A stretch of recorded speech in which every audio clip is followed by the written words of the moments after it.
Hey guys, welcome back to the channel. This is AJ from the Pattern Journal, and today I'm not doing a review for this video. This one is going to be more about a recent interview that the showrunner of the Acolyte, Leslye Headland, an interview she did for Nerdist, and it goes over a lot of the stuff that happens in episode 7. If you haven't checked out my thoughts and opinions on that episode, you can watch the video before this one. It will be linked down below. But also, I will be linking the interview as well, so you can read it for yourselves. I try to get it up on the screen to have it all set up and everything, but the site uses embedded videos and stuff for completely unrelated stuff. Like there's some kind of a trailer or video for House of the Dragon embedded in the article itself. So, that was overshadowing all the text and all the question and answers. So I just couldn't make it work. I will try to do something better for the future, but I did want to go over some of the things that Leslye talks about in this interview, and it's quite a wide encompassing interview as well, because the interviewer asked her a lot of questions about almost every major aspect of this episode.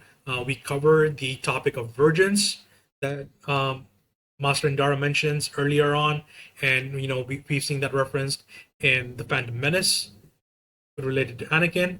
And in my video, I said that the twins are virgins, and certainly that's a statement that I was putting out on threads, in various threads, in various discourses, that people are like, what is a virgin, and so on and so forth, or the twins themselves are virgins and everything, all of that. But Leslye confirms in this interview that the twins are not a virgins. There is a virgins on Brendok, and that virgins is drawing everybody in. Master Indara mentions a hyperspace disaster that wiped out all life on this planet about a century ago. Apparently, this is something that was covered in The Light of the Jedi novel by Charles Soule, which is the first novel for the High Republic branding of Star Wars. Set, 150, 200 years, whatever, all of that, 100 years before the current timeline of the prequels, at least. And so what Leslye says is that the twins are not virgins. They are a manipulated consequence of the virgins itself. So whatever Mother Anisea did to create them, she fueled it in part with the virgins. She required, something, we can call it an alchemical ingredient, and that's part of how the twins were created.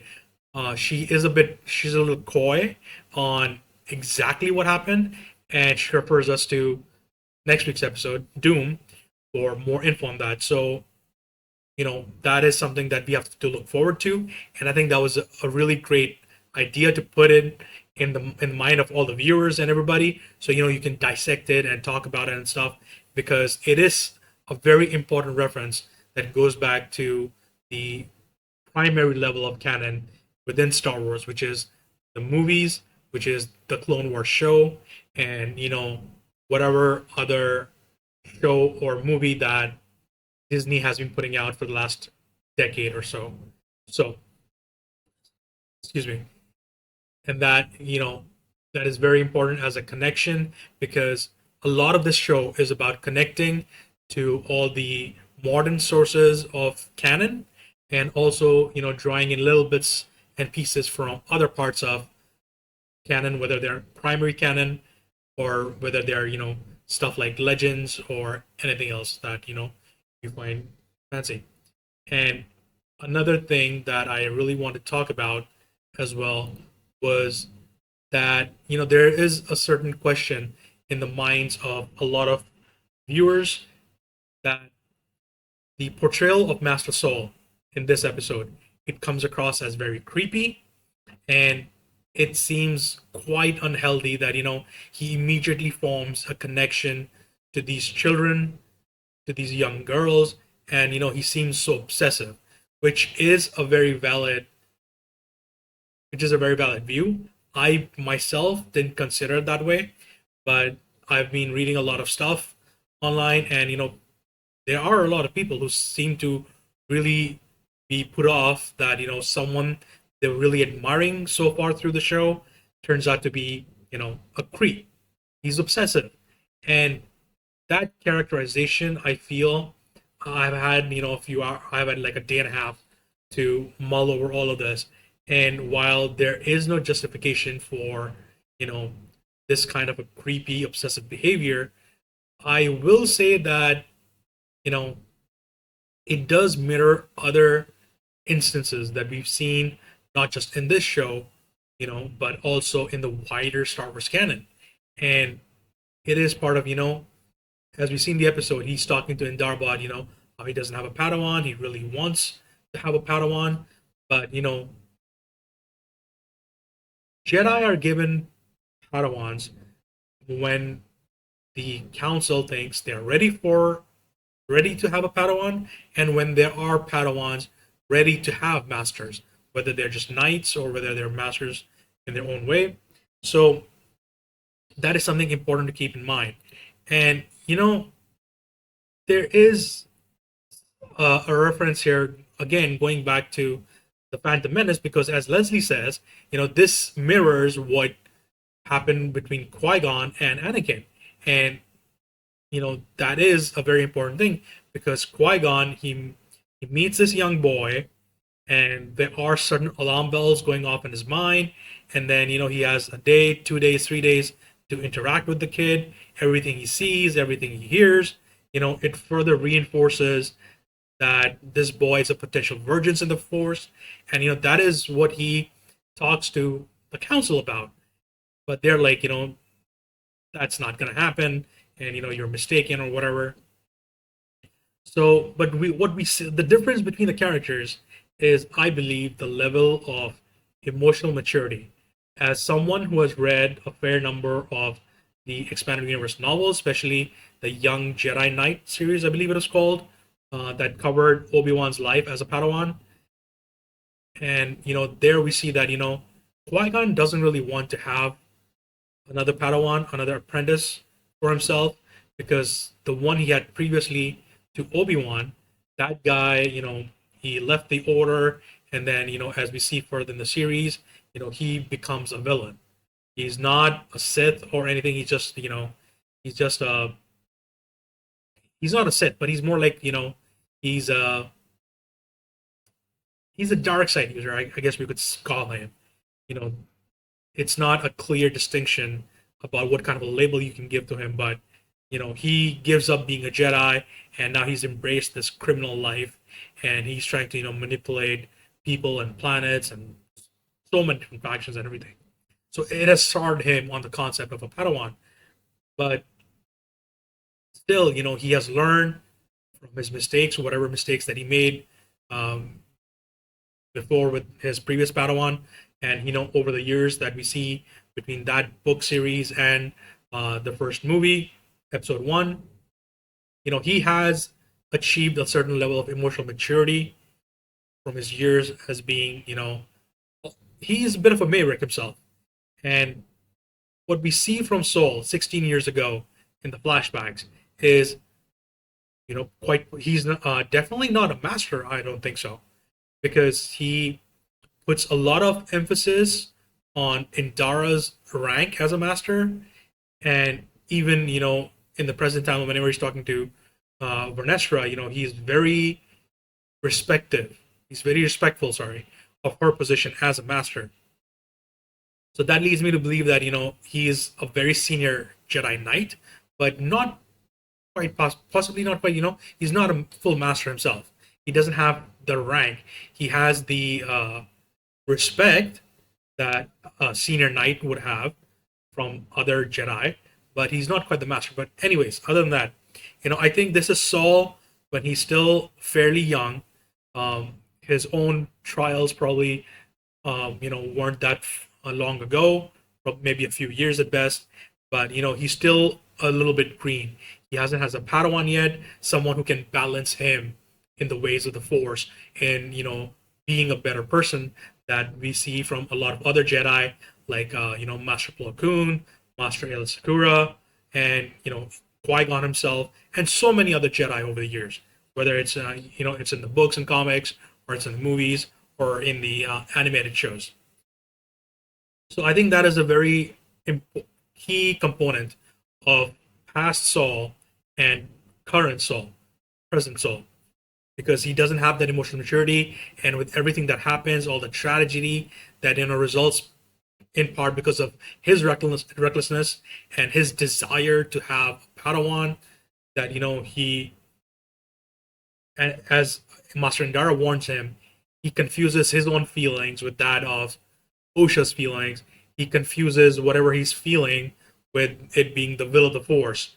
So, which is, again, it makes him a very relatable character in that aspect. So he basically overcommits in his mind, but in his decision making, and so it starts chain of events where he ends up committing so many bad choices that it ultimately has a very huge negative consequence, not just on his life, but on the life of everybody else around him that we see in this episode. So that was something really good. I'm glad that Leslye cleared that up, and because that also further then goes into the twins being a reflection of Anakin, and the how they were created, how Anakin himself has been created, that we know from certain sources in old canon or old lore. So yes, that is there. Also, an important point that she made in the interview was that, and something that we've kind of seen, talked about, not seen, but talked about in the show, is that the twins are one person in two bodies. So that is a concept that hasn't been covered much in Star Wars at large. It's possible that they are some kind of a Force dyad, but again, they're not a natural. They're not natural beings. They were created. They were manipulated in some way, just like Anakin. Ultimately, Anakin is an artificial creation because it was a Force that responded to whatever Darth Plagueis and Darth Tenebris were doing, and they end up creating. The Force ends up creating Anakin as a response to their actions, and he's not a person who was born naturally. So there is that. And in the power of the twins, so in episode 3 we learn about the power of one, the power of two, and the power of many. And there's so much here in this episode that takes that concept further, and then Leslye in her interview elaborates on it a little bit as well, because the way that the twins were created, their power, when it is merged together, it can be something really powerful, although perhaps not on the level of what Anakin was, because he was something, his own circumstances are very, very different from that of Osha and that of May. And that their power is weaker as a result of them not being complete beings in themselves. Because as we've seen, Osha, she struggles to have any kind of a Force ability, and whereas May certainly is, she's quite a capable fighter, and she uses the Force in her combat aspect, and she has Force telekinesis and everything. So there is that. So I thought it was really interesting. It is something I haven't thought about at all, but this was a really good point to put forward, and just clear up the air. Then there's also where she talks about the sacrifice and everything, and I thought this was pretty amazing because it highlights how everybody is misunderstanding everybody else, especially in this episode.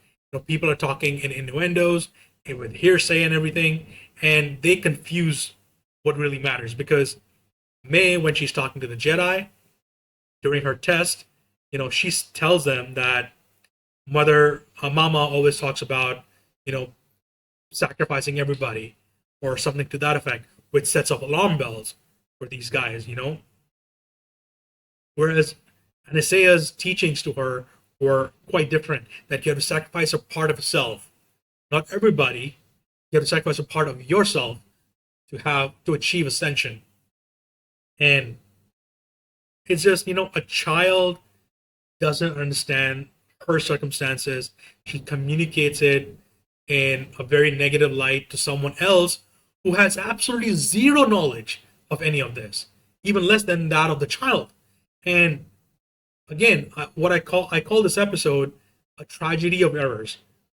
And that the more I hear and the more I read about all the choices made in this episode, it's like, yes, that holds true so much because so many people make absolutely bad choices. They're driven by their fears, by their emotions, and that causes them to do things that they perhaps shouldn't have done. You know, tragedy, so much tragedy.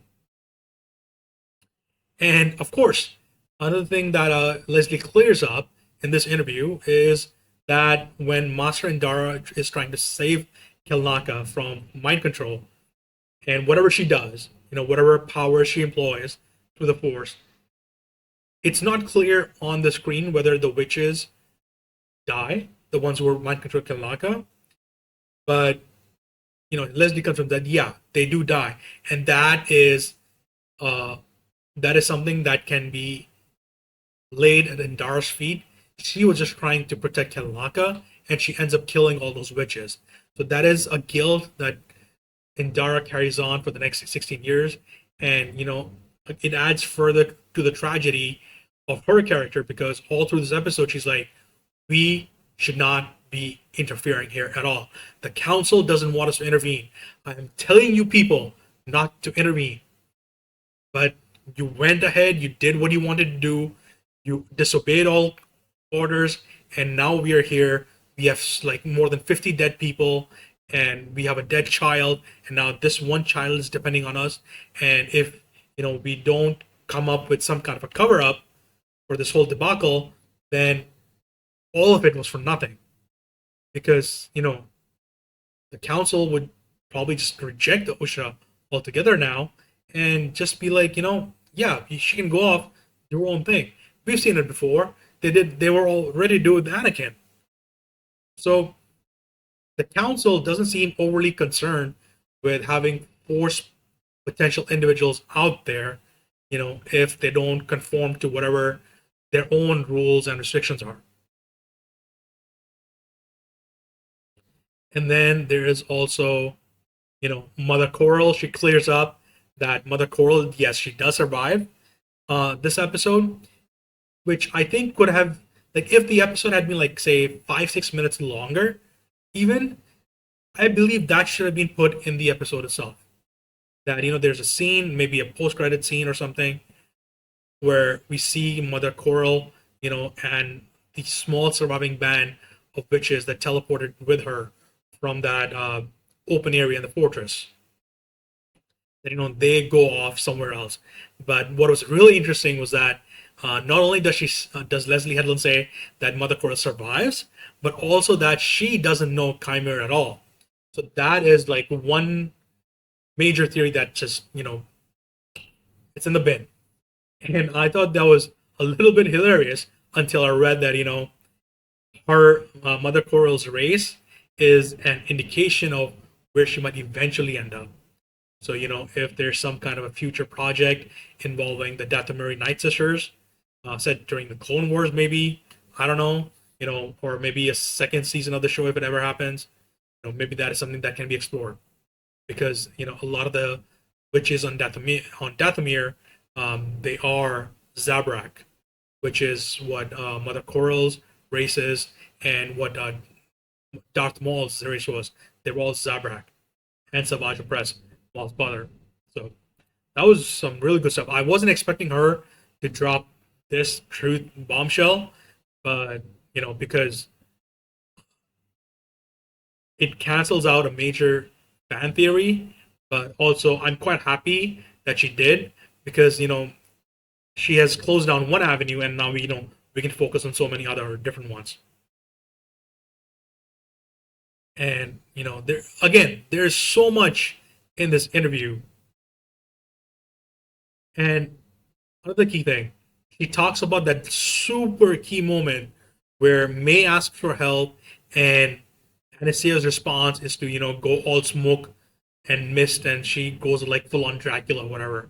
And Soul responds in such a panic mode, and he ends up killing her. And the interview asks, "Well, what exactly was happening here?" And Leslye goes over all of that, and this pretty much jives with what I was thinking. And because Anastasia is just trying to protect May in that instance, but Saul, he has no idea what's going on. He is presumably never had any contact with any other kind of force cult other than the Order itself. Certainly not Night Sisters, even though they all know about Night Sisters. So he panics. He came here to protect the twins. He thinks May is the OSHA because the distance is such that he probably can't read her markings on her forehead right here. But again, that raises questions about what happened with May's markings in episode 6 and episode 5 when she goes to Saul dressed as OSHA. So again, there's so much stuff here, and I think a lot of the loosey goosey stuff that has been happening in the show so far, it's just a result of the show not having enough runtime each week. If the episodes were just a few minutes longer, if we were getting like another 2 episodes, maybe 3 episodes or something, then that is something that could have been tightened up. But a lot of this loosey goosey stuff, I just look at it, even though it is negative of the show to an extent.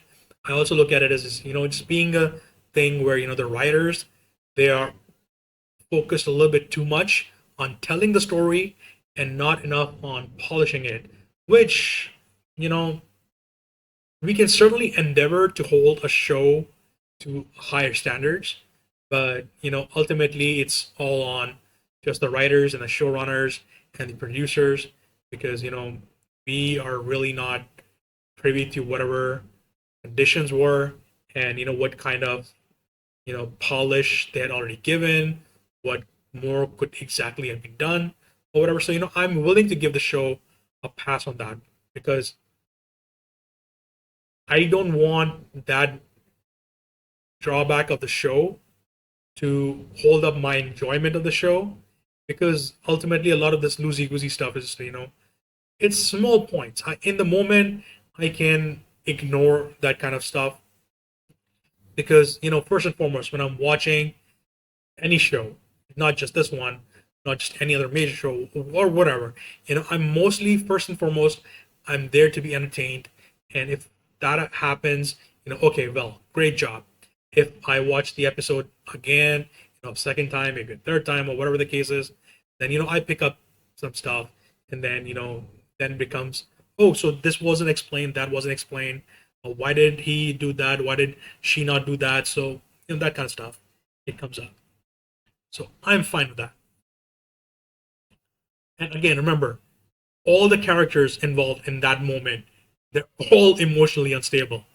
Torben is unstable, Saul is unstable, Anastasia is unstable, Coral is unstable. They're all letting their emotions and feelings rule them. Let's see what else is there. Now, one of the questions the interview asks is, what were the natural desires Torben was suppressing? Was he really homesick, or was he missing someone or something instead? And Leslie's like, no, he wanted to go home. These are just, I'm quoting Leslye here. No, he wanted to go home.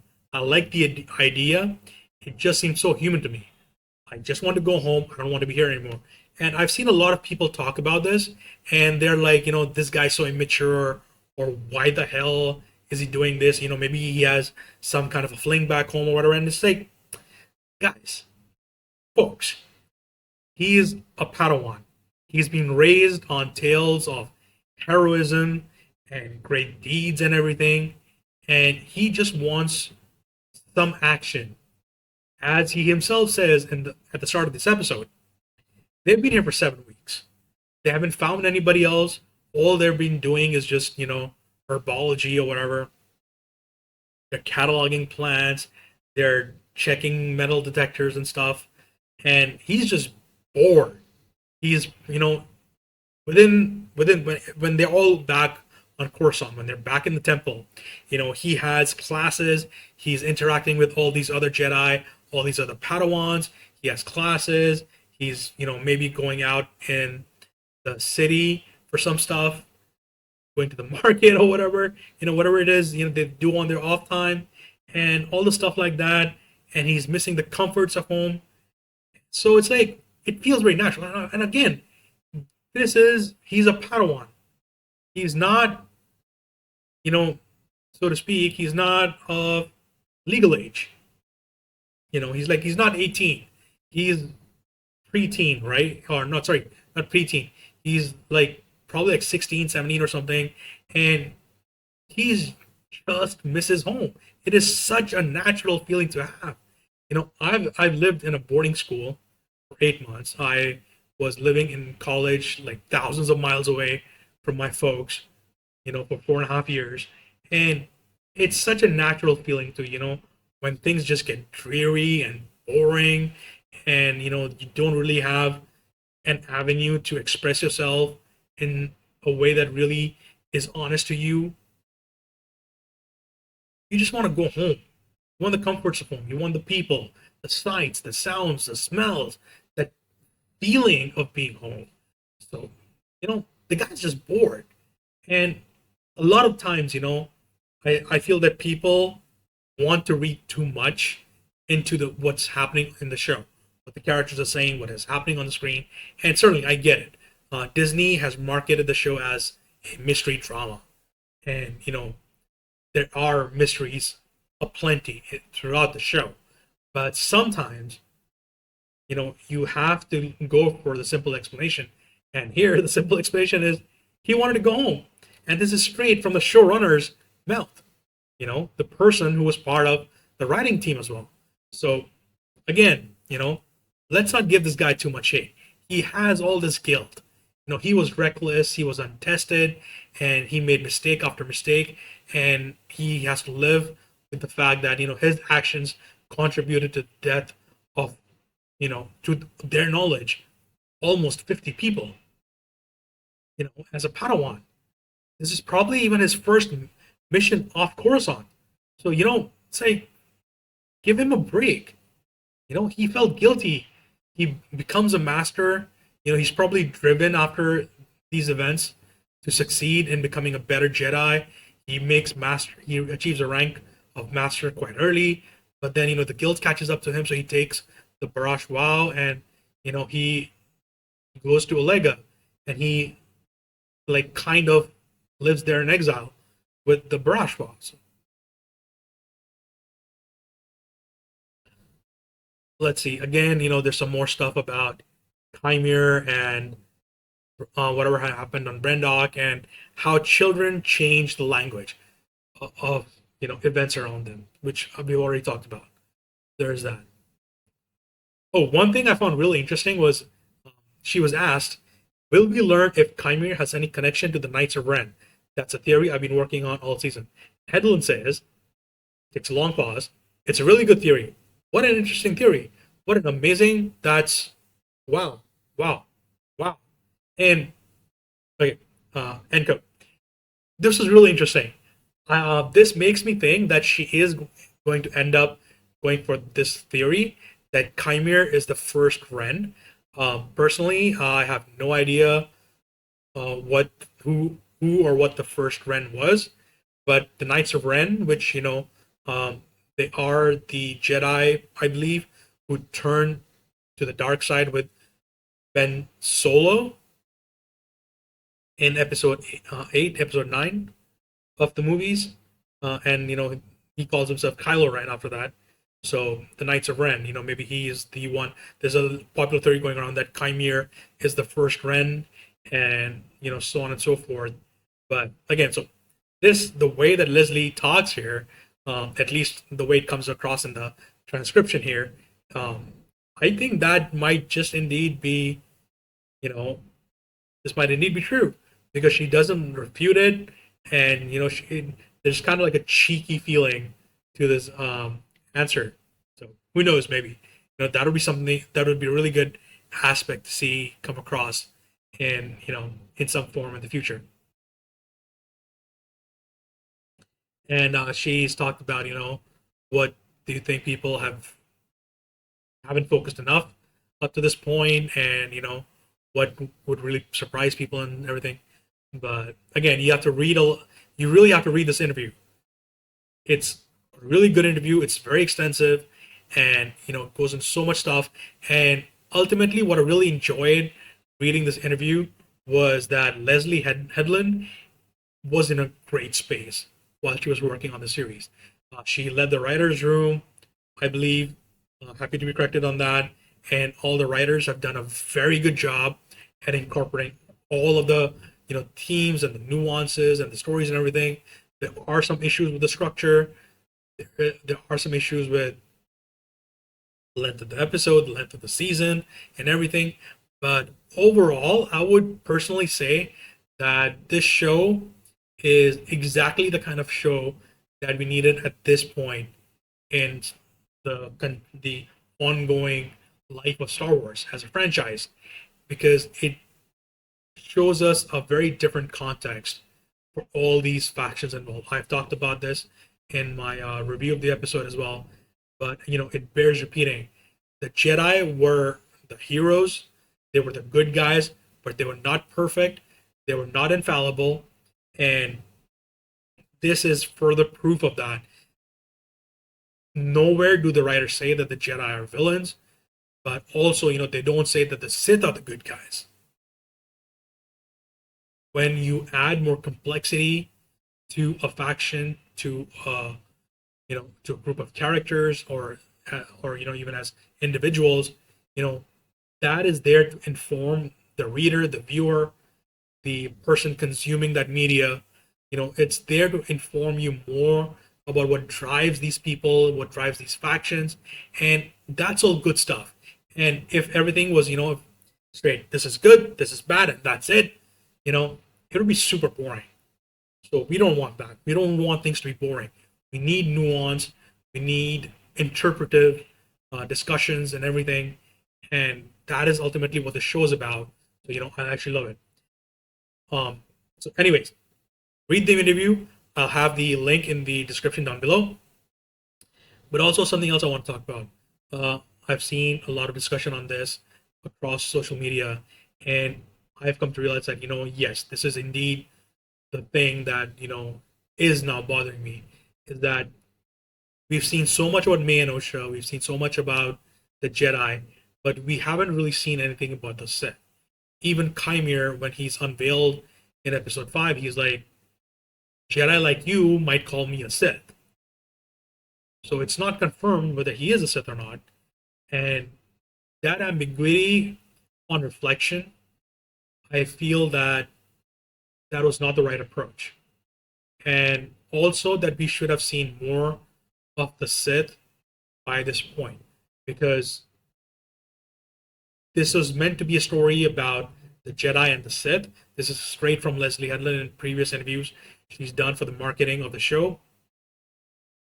And I believe that this is going to end up being a major drawback for people, down the line.